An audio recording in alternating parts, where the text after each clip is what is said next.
Hello everyone, welcome and thanks for joining us today for today's talk on the engineering considerations for brownfield developments. So I'm Aoife, I'm today's moderator. I'm a marketing manager here at Aquaterra. I recently joined the team in April. So before I hand over to Stuart and Rob, I'm just going to give a bit of background on who we are in case you don't know us. We're Aquaterra, so we're an offshore engineering company based in Norwich in the UK, but we operate globally, helping with projects all over the world. We provide services and solutions to the offshore oil and gas industry. So we do things like minimum facility platforms for shallow waters, well solutions and riser systems, and we also support in decommissioning and late life projects. As well as oil and gas, we also support in new technologies in the energy transition, such as carbon capture and storage, offshore green hydrogen, and offshore wind. So here's today's agenda. We'll go through what's happening in the world today and the role brownfield developments will play in meeting oil and gas demands. We'll talk about the different considerations to take when extending the life of a platform. We'll talk through various use cases for brownfield activities. We'll talk about extending capabilities of a platform, such as adding new wells. And then we'll also talk about how brownfield developments can support the energy transition and what the future looks like with new digital tools emerging. We'll then have time for Q&A, so be sure to submit any questions along the way. And so now I'll hand over to our speakers to introduce themselves and kick us off. Good morning, good afternoon, depending on where you're listening to us from. My name's Stuart Maxwell. I'm the technical director here at Aquaterra. I've got slightly over 30 years experience in the energy industry, working for both operators, consultants and contractors in areas such as riser conductor systems, field development and platforms. Okay, thanks Stuart. I'm Robert Watt. I'm the General Manager for the Platforms and Structures division of Aquaterra Energy. I graduated up in Aberdeen back in 1983, and since then I've been working my career all through the oil and gas industry throughout. Started off mainly in brownfield modifications until just recently, and I've been working not just in the UK, but I've also been traveling abroad and doing work in Russia and America as well. Thanks, Aoife. So the first question is, why are we talking about brownfield? What is the need for brownfield? And one of the key drivers is the world will continue to need hydrocarbons. Yeah, the chart on the screen is from DNV, and it's showing how energy demand will grow out to 2050. And you can see there's a growth up to around 2020, and then a slight plateauing of the overall consumption.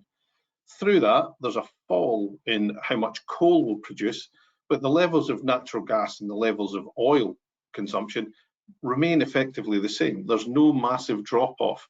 You know, the delta will be taken up with new technologies, hydro, offshore wind, onshore wind, nuclear, renewables, biomass. But as a country, as a world, we will continue to need hydrocarbons, both oil and gas, moving forward. And if we go to the next slide.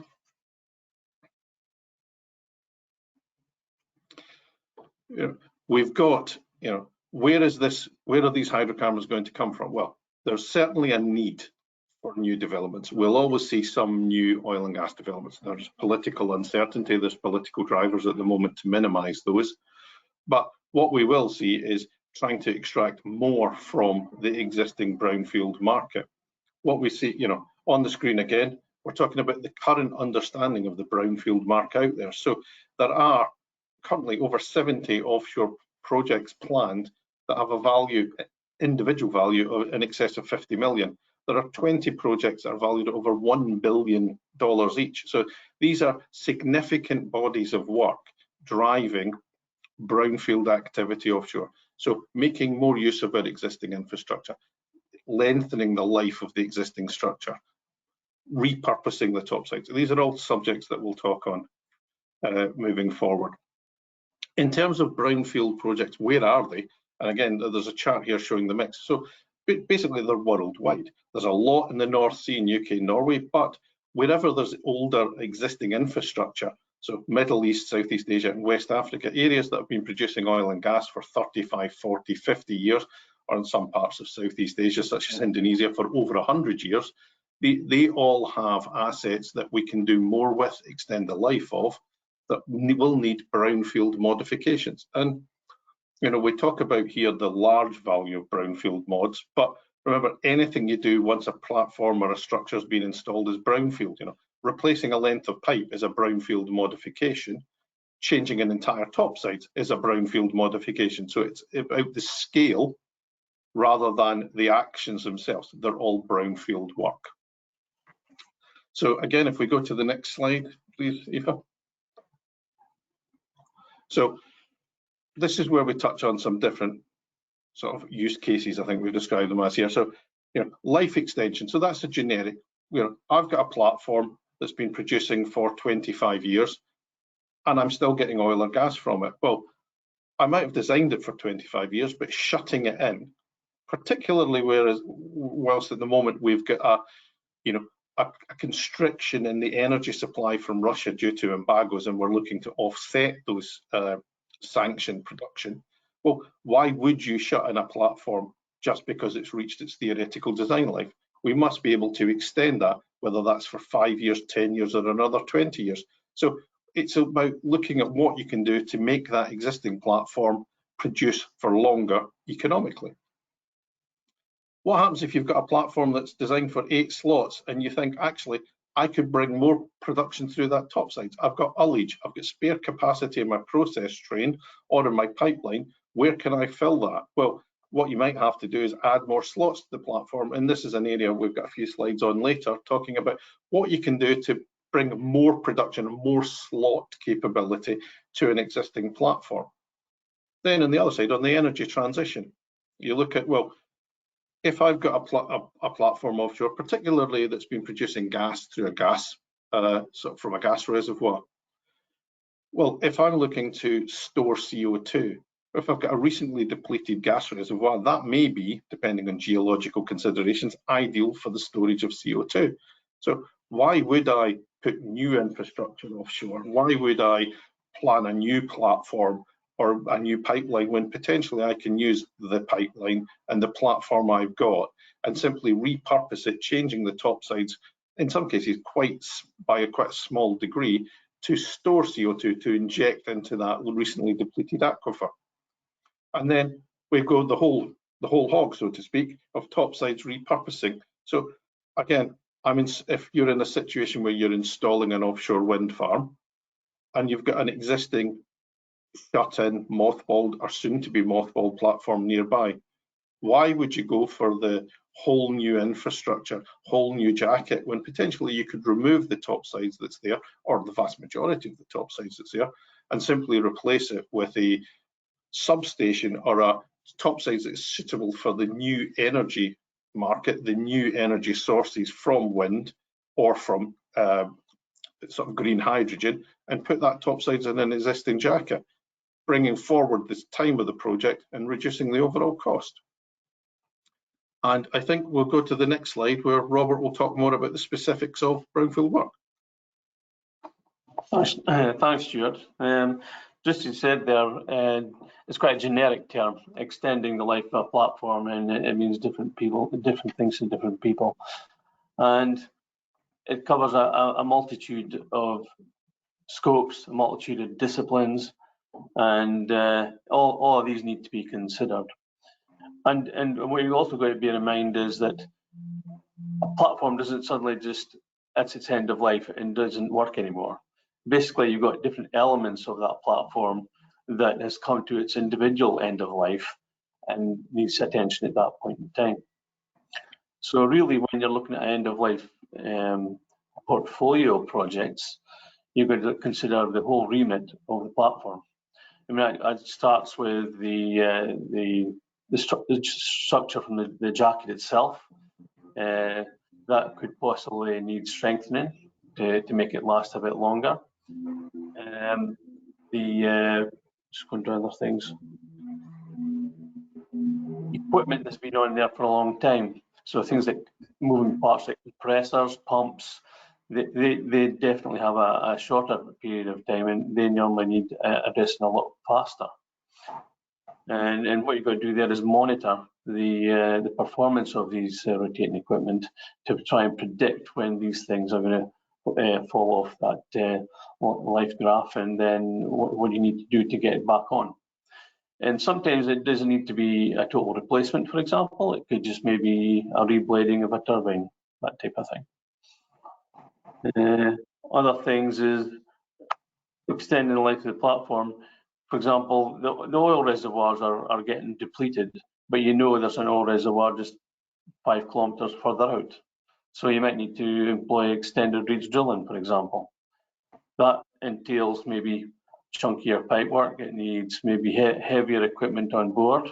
So it might need structural modifications to the platform to accommodate this new repurposing, just to get that additional 10, 15, 20 years life out of the platform. Equipment, in the modern day age, we know what it's like when your iPhone loses its iOS, it goes out of date, and you need to update the software regularly. Same with all the electronics and computing that are on today's platforms. So quite often, things that were using chips that were readily available 10, 15 years ago, they're not there anymore.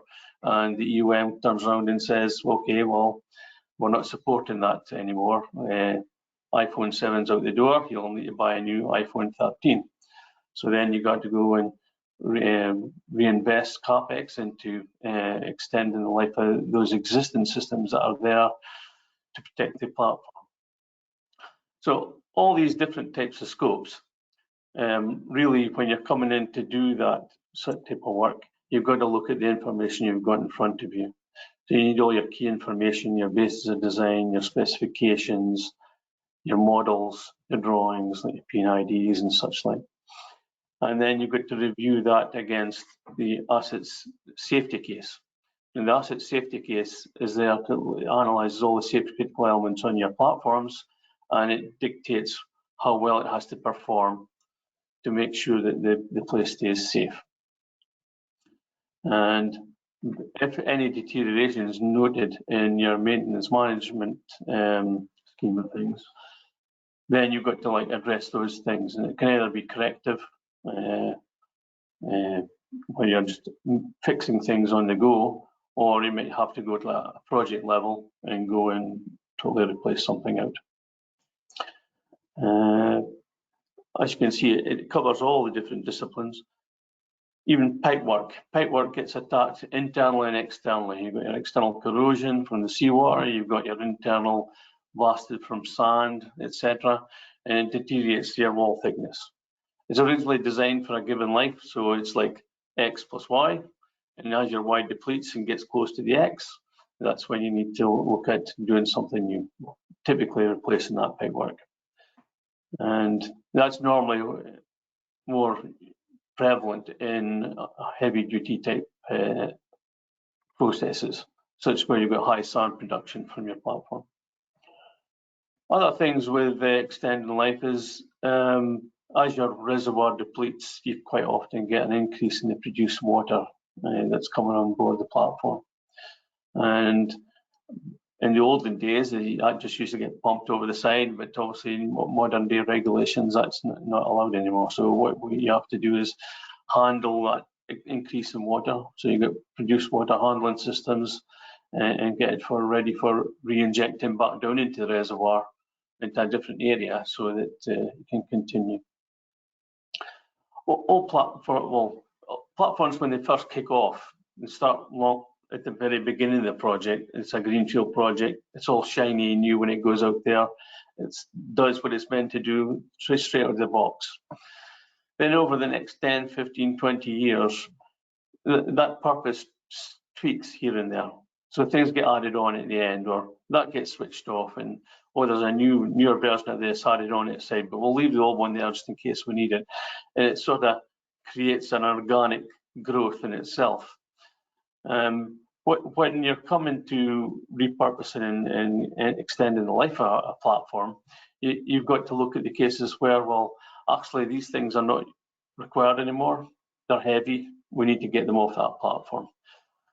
It can help with the length of the structure supporting it is able to last longer if you're reducing the weight up top. Obviously, as long as you're not influencing your natural frequencies, etc. But it all comes down to inspection, analysis, and making sure you're doing the right thing for what you're trying to do.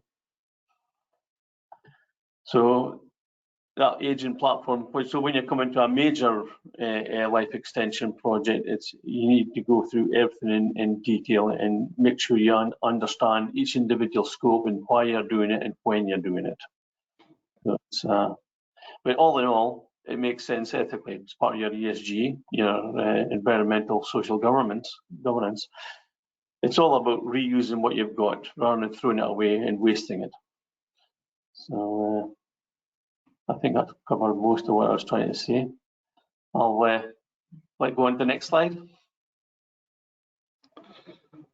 Back to me. So one of the things we talked about was slot additions, and this is the basically the capability to add additional wells to a platform. So clearly we're talking wellhead platforms or platforms with conductors on that are containing wells that are producing oil or gas or used for injection.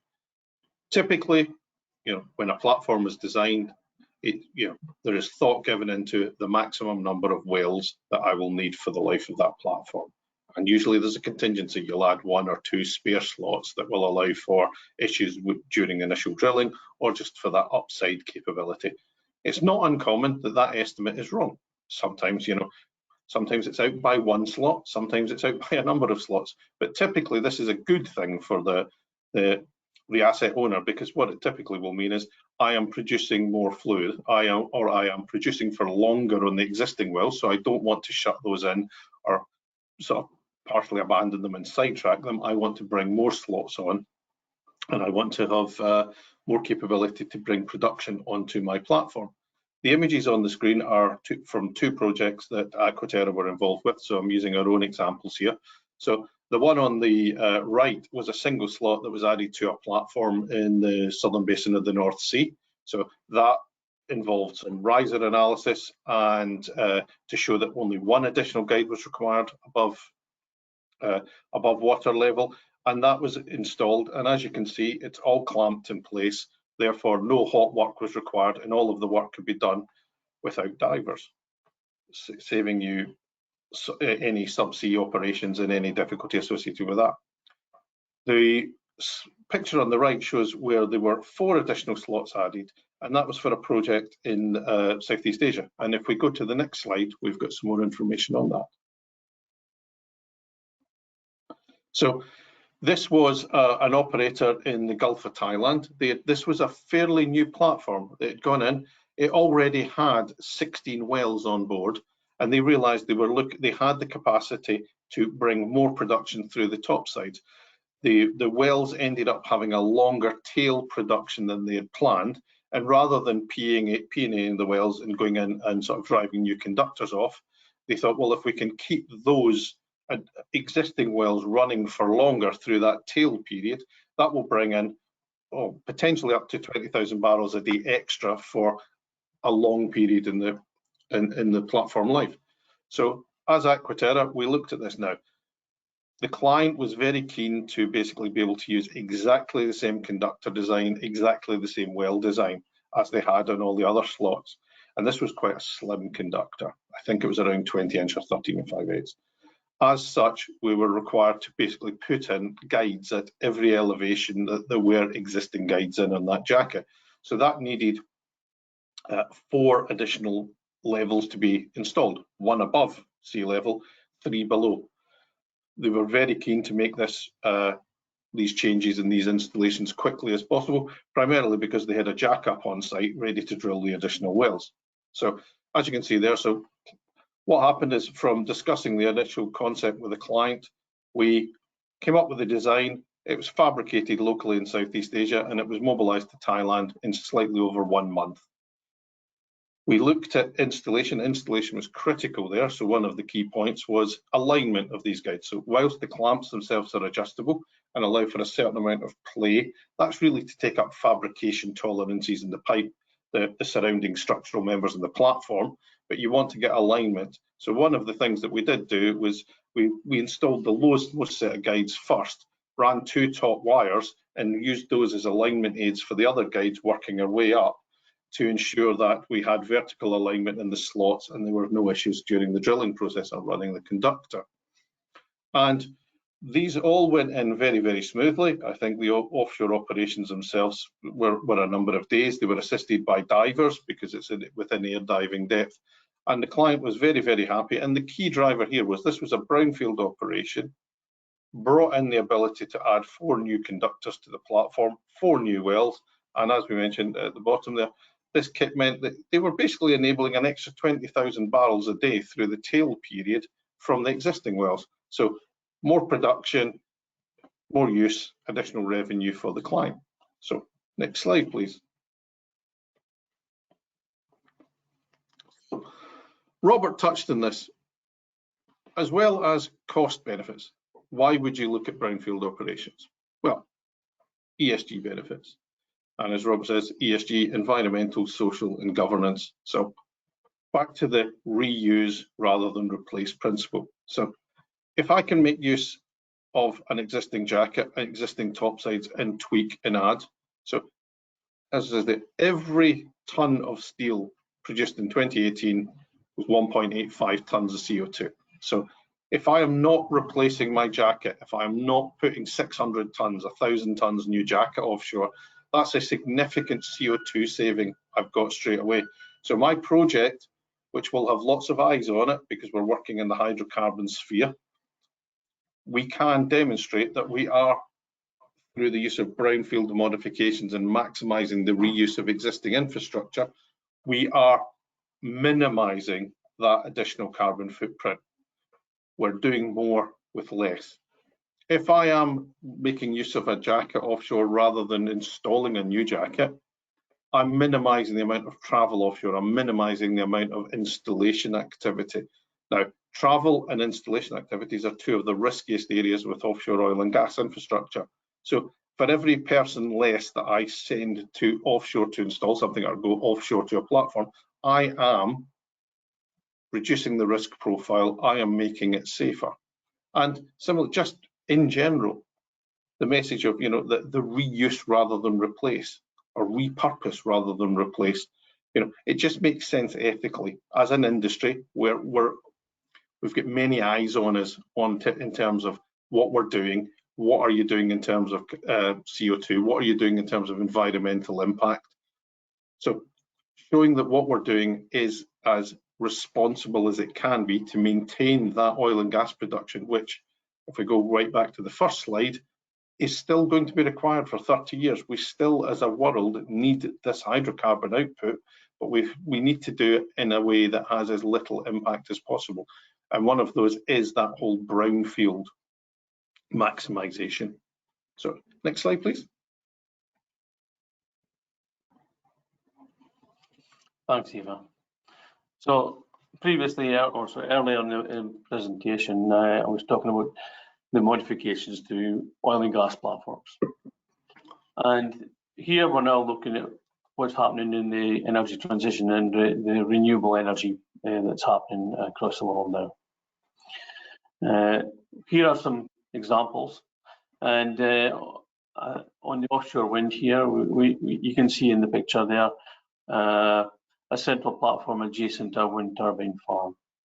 And talking about reusing, we would look at finding a platform that was close to where you want your wind farm to be, and then you want to repurpose the top sides. Now, that could be a complete renewal of that top side. For example, a cut and shut job where you cut the top of the jacket off, remove the top sides in one go with a heavy lift vessel, and then replace it with a purpose-built what you want to be there, like be a substation or a hydrogen node or compression node, that type of thing. So that's a high-level, large project development, reusing the jacket. But also there might be an existing platform that you still want to maintain and keep in production, and you may just use as a node for your new infrastructure as well as your old infrastructure. And so you're having multi-purpose, and it's getting two benefits at one go. Moving on to the second one, we talked earlier, I think Stuart mentioned about CO2 injection, carbon dioxide injection. And there we talked around how basically it's in reverse. We've been producing gas for years, and all we want to do is change the direction of the gas and change the type of gas and put it down into the depleted platform. The modifications involved there, it might mean you need to drill a new riser into another area of the reservoir. You might be lucky and be able to reuse an existing wellhead that you can just go down into. When you're changing the direction of the gas and the type of gas, obviously you've got different considerations, because when you're producing the gas, quite often there's a lot of equipment involved in getting the pressure, the temperature, getting rid of nasty components before it gets shipped into a pipeline and shared into the general network. So when you're in reverse mode with CO2, which is a pretty standard gas, and goes out there, there's no risk of fire and stuff. So there's less things to consider from that angle when you're putting it back down into the ground. So you can mothball or remove some of the equipment that was on that platform dealing with that sort of issues.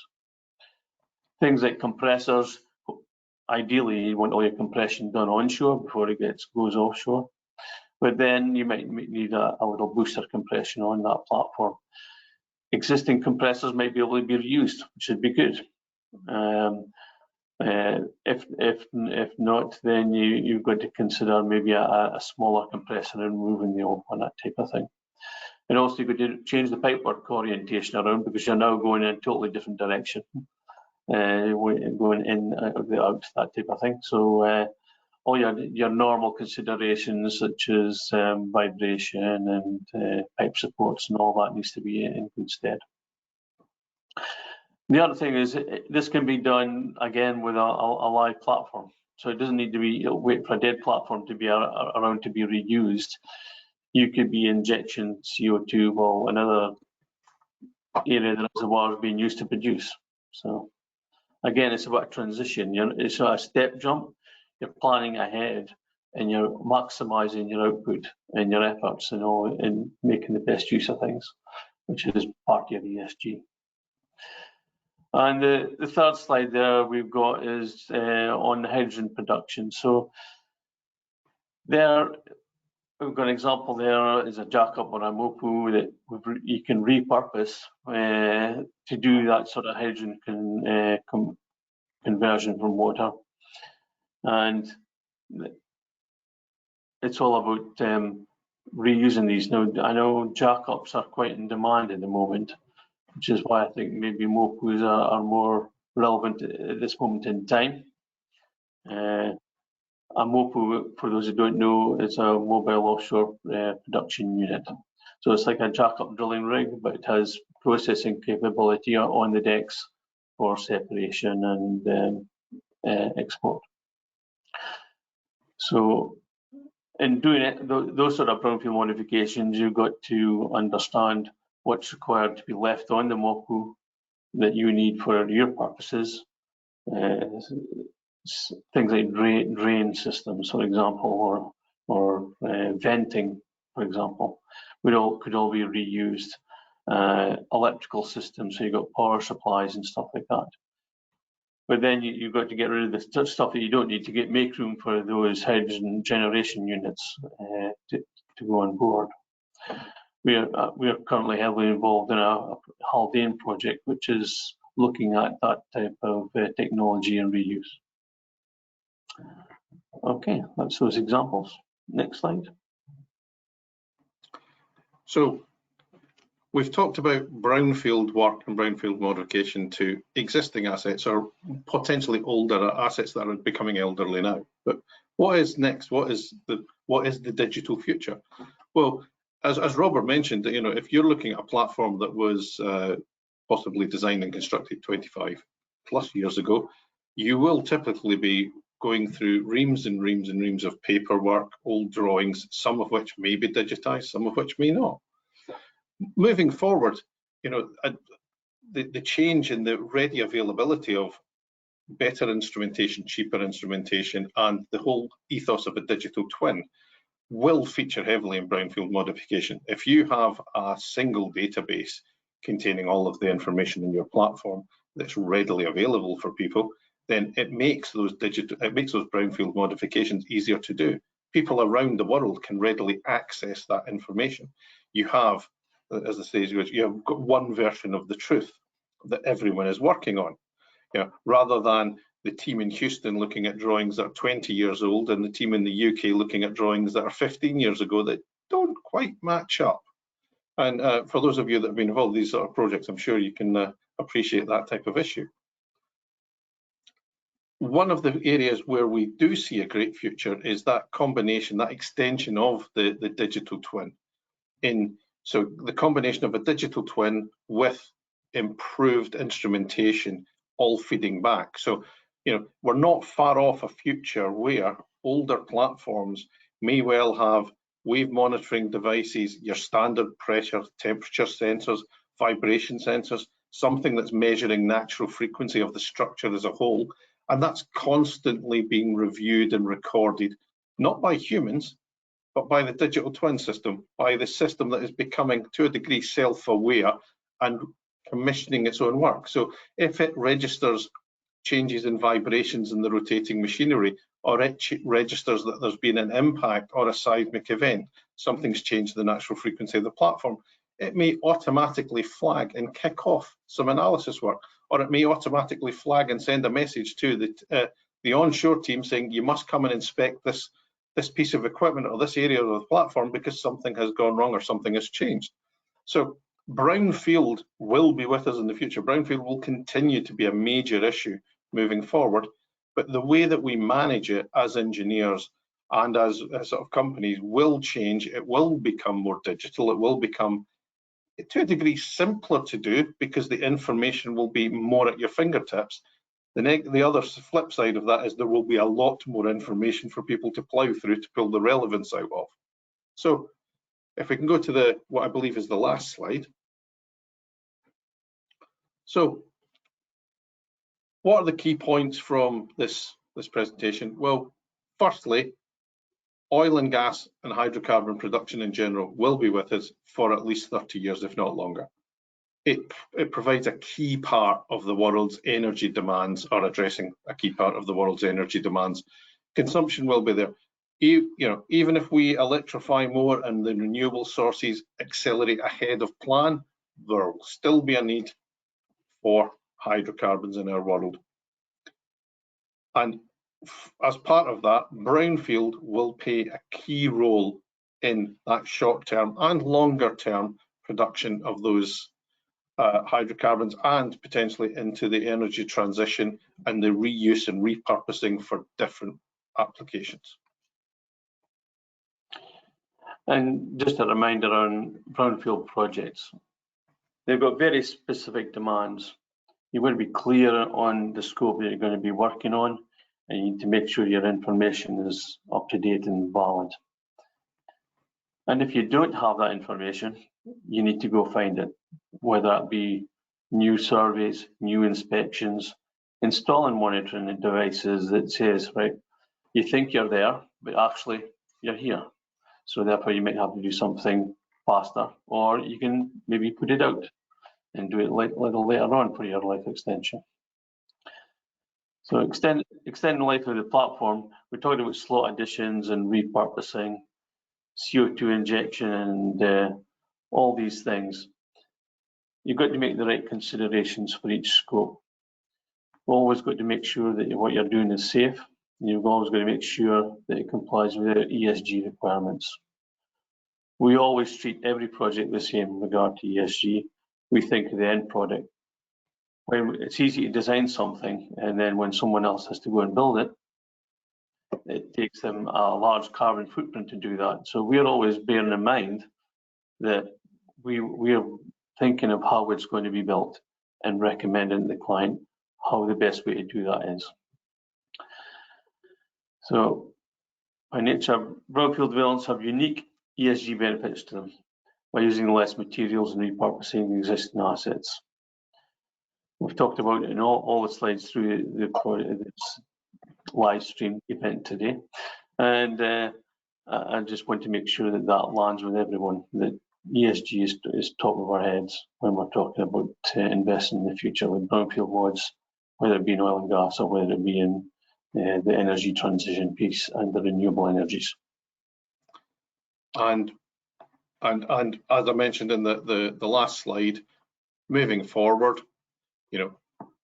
new improved sensor, higher levels of instrumentation, higher levels of data capturing and concentration, and combining those with digital twins will see a refinement in the way that brownfield modifications, brownfield work is done, and may well see offshore structures of all size and shapes monitoring their own health and reporting to us mere humans on what work needs to be done to help them grow older more gracefully.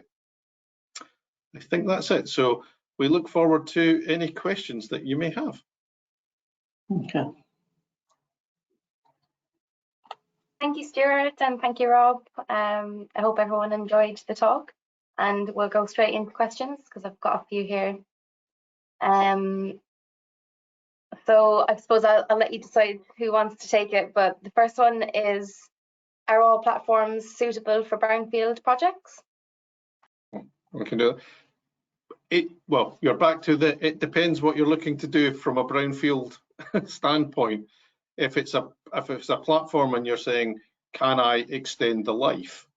Just, my platform is producing well. I'm getting a tail of production that I don't want to curtail because I've reached a theoretical limit. Then I think, yes, you would look at the attributes exactly as Robert says. You would delve into the existing data. You would look at the systems in the platform and the platform as a whole and do a body of work to see what you can do.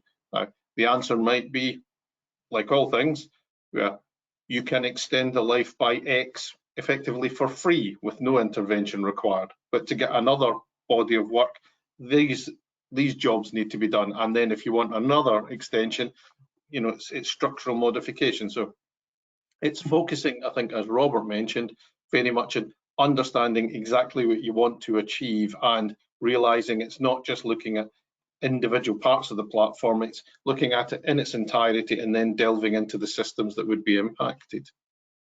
You've also got to consider the fact that everything's possible if you've got an open checkbook, but you've got to be in the realms of reality, and there's a scope, there's a benefit from doing it financially.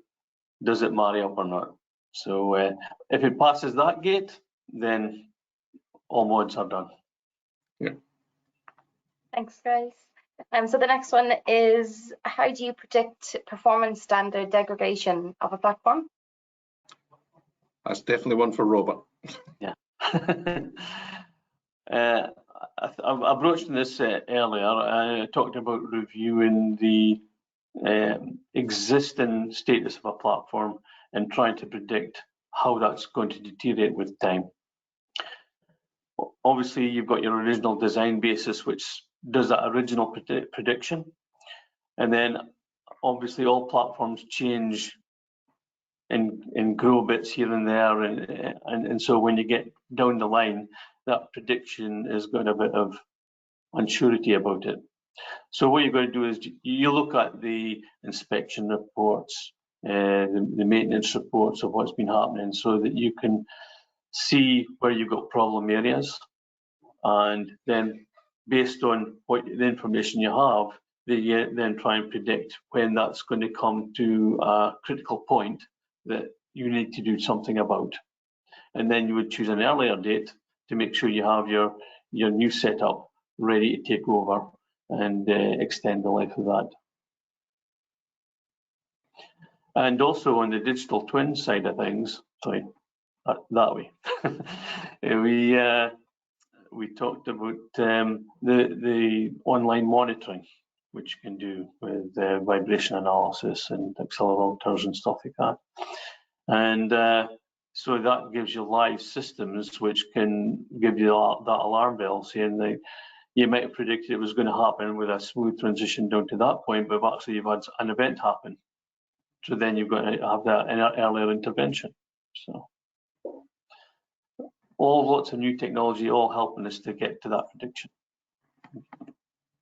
Thanks, Robert. So the next one is, how would you approach the decision around if it's more cost effective to add slots to an existing brownfield platform or put in a brand new small greenfield platform? What would bring production quicker? Your drivers there would probably be based on a combination of water depth, number of slots you're looking to add, and the availability of some of that longer lead equipment. You know, if you're in deeper water depths, and by deeper water depths, I'm talking 80 meters, 90 meters, that sort of thing.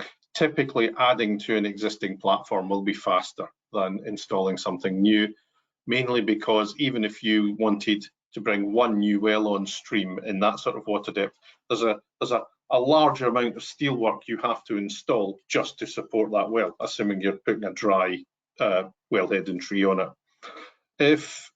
If you are looking for 4 additional slots and you're luckily working in 20 meters water depth, well, in that case, you may well be able to fabricate the steel work required to support 4 new wells as a standalone development, particularly if you went for like a conductor supported platform type option with less sort of modular support framework. You know, you might well be able to design that and fabricate that in the lead time for the surface wellhead and trees turning up. So you're balancing out the lead time, and then you're not doing any major modifications to your host platform other than just tying in the production. So there isn't a one answer fits all. It is really that sort of grillage and a sort of grillage of considerations in depth, number, and long lead equipment availability. So, I mean, what you would typically do is come and speak to someone like Robert, who knows a lot about these things, and do a quick desktop study and predict these things, and then report back and make your decision based on that. So, it's not a clear-cut brownfield always makes more sense, but you would, you know, you would tend to veer towards that if it's 1 or 2 wells, particularly in deeper water depths. Thanks, Stuart. I think we'll take one more. So the North Sea forecast is about 30% of the total brownfield market. What could be the impact of the EU decision of allowing only electric cars by 2030? Could you say that again? I didn't quite get that. Allowing the decision to only, what was that? To have only electrical cars. Yeah. Well, I can touch on. I think there's, whilst a large part of oil and gas production goes towards transportation, it's not the dominant part. You know, a large part is used for power generation and also chemical feedstocks. So a lot of gas that comes in is used for either power generation, gets turned to fertilizer, or basically gets turned to the raw materials that are used to make all of our day-to-day consumables, plastic bottles, carbon fiber, you know, it all comes typically from hydrocarbons. So if we go to electric cars, yes, we won't be burning petrol, but we'll need a lot more electricity. And a lot of that electricity will still come from gas-fired power stations as a transitional source. So you will still be burning hydrocarbons to generate the electricity that you'll be using in the cars. So it's not all going to come from onshore wind, offshore floating wind, and other sources. There will still be a hydrocarbon draw to these power generations. We're cutting down on coal, quite rightly. It's one of the most polluting substances. But, you know, gas-fired power stations are still seen as one of the main transitional sources for electricity during that phase. So the answer is, you'll probably need just as much brownfield work offshore to make sure you're getting the input into that power generation whilst we're taking the electricity out the other end. Yeah, and for transport, the heavy lorries, you've got the ships, all of these are still using oil and gas, so it's still there. Thanks, Robert, and thanks, Stuart. I think we'll call it at that.